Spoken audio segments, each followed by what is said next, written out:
What's up guys, Mike Thurston here. Today's video is the arm session which I'm currently doing in my split. The split at the moment is push, pull, legs and arms. I've shown you the push and the pull, got the legs to come, this is the arms one. The arm session which I'm currently following is a little bit different to the kind of protocol I've been following. As you'll notice, the overall number of reps is much lower. The rest period is longer. There is no, supersets between the same muscle group, and there's also a greater number of sets involved in the lower rep range to generate the same amount of volume and stimulus to allow for a positive hypertrophic response to occur. So let's get started, shall we? So when it comes to performing the dips, I want to overload my triceps as much as possible, so I'm using a weighted belt. So I'm just placing a couple of plates in between that. I found that 30 kilo was a decent amount of weight. I'm not wanting to reach complete failure, but I want to be coming close to failure on the 5th and the 6th rep. So obviously, when doing this, you want to make sure that your form is tight. Your shoulders should not be elevating or depressing throughout. They should be fixed in place. I would actually consider keeping your shoulders depressed at all times. The only movement that should occur is at the elbow.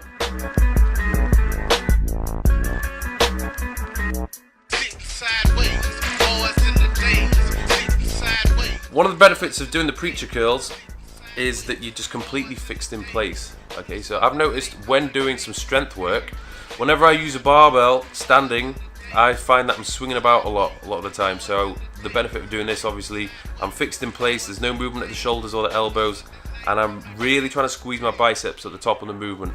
Now, one thing that's worth mentioning is which side you position yourself on the preacher bench. I've chosen to do it where the actual padding is vertical, so this basically allows me to reach the fully locked out position at the bottom and to go through a greater range of motion. Now, I notice a lot of people, when they come to the top of the preacher curl movement, they tend to rest.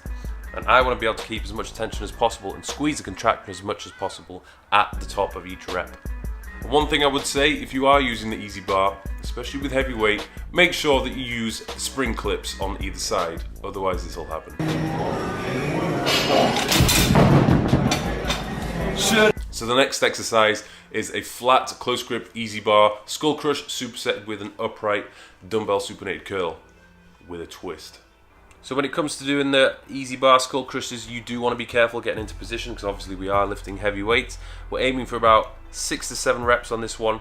You need to make sure that your form is tight. Elbows should not move whatsoever from their position, okay? Keeping my elbows pretty much close together. The closer your elbows are together, the more tricep recruitment you'll get. I'm ensuring that I am bringing the bar down to about my forehead. This allows me to get a decent range of motion, and I'm temporarily pausing at the top of the movement. Please do make sure that you don't rock your elbows backwards and forwards, otherwise it's going to engage other muscle groups.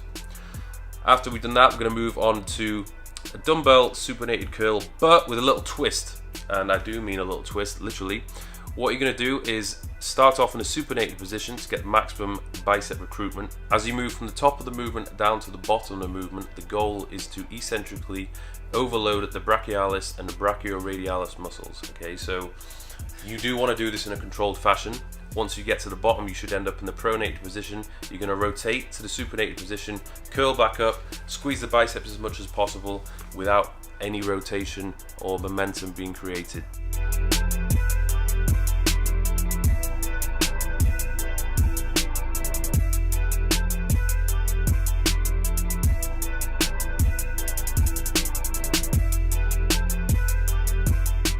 The final superset in this routine is a supported, upright, overhead rope tricep extension.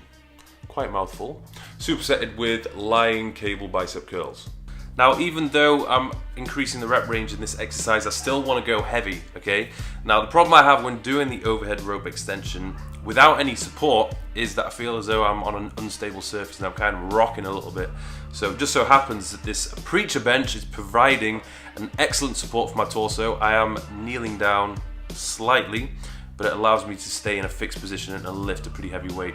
One thing you want to do when you do this exercise is, like I said before, try and keep your elbows together as much as possible, although they will flare out just a little bit. The key is to keep the ropes completely independent, so don't press your hands together because you will make the exercise easier for yourself. Keep them independent and keep it slow and controlled with your elbows fixed in position. The next exercise which I went into is the lying cable curl for the biceps. Again, I'm just lying on the floor just for added stability. It just ensures that I'm not going to be rocking backwards and forwards. Keeping my elbows fixed, and the same principles apply with all bicep curls. I'm trying to squeeze hard as I can at the top of the movement, not coming up too high so I lose the tension. I want to try and maintain the tension at the top, and then I'm pretty much locking out at the bottom. So there we go, that's the routine. Like I said before, it's a little bit different to what I'd usually do. I'm changing it up to really try and improve my strength both in the biceps and triceps, so that hopefully when it comes back to doing the higher rep work, I can actually do higher reps with a greater amount of weight. Therefore, I should see positive results and more gains. That is the theory behind it.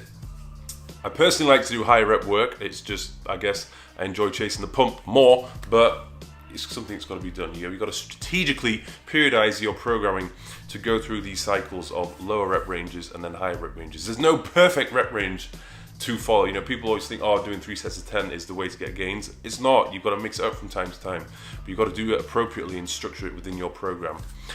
One more video to come, and that is the leg day. Oh my God, I'm looking forward to that. It's going to be nasty. So that's to come next. Thank you for watching. Hope you learned a few things from this video. Either this button or this button here, click it and you can subscribe to my channel and make sure you get all the latest updates when I upload a video. Thanks for watching, see you guys soon.